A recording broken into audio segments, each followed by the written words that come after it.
Machiegni kendo nyakwar Mgajwang' chenro en migago wadhi mbele gi miweche manyien.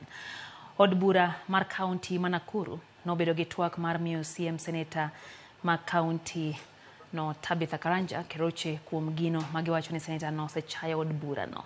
Mabiro bang' seneta ma Nakuru keroche dwaro mokalo odwaro ni mondo od bura no ogoloke apisi gavana masani Susan Kihika ka olieko ni tich otamo gavana no. Spika kod MCAs moko dwaro mondo mi ondikne seneta keroche oboke mag wele od bura mondo mi oler gigo manolieko ewi gavana Susan Kihika gi gigo ma onego mi MCAs othiche oke apisi.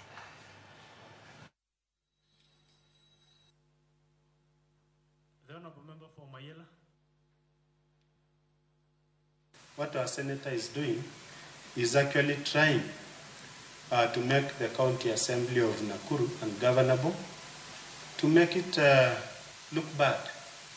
And as many members have said, I think she's fostering a very selfish ambition inside her, that by fighting the governor directly and maybe aspiring to be a governor sometimes, she has not cared what roadblocks that she gets, and she wants to pass with anything that seems to be closing her path.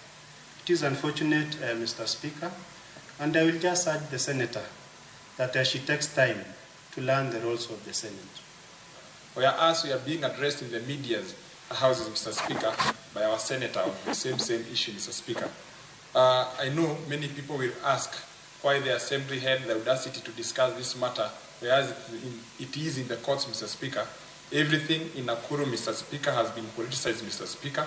And as hence, Mr. Speaker, we are leaders, Mr. Speaker, of this great county, and we cannot sit back and see things going haywire, Mr. Speaker. How do you call a press conference and tell MCAs that they can go and impeach a governor for a county executive governor, and you have not laid down the necessary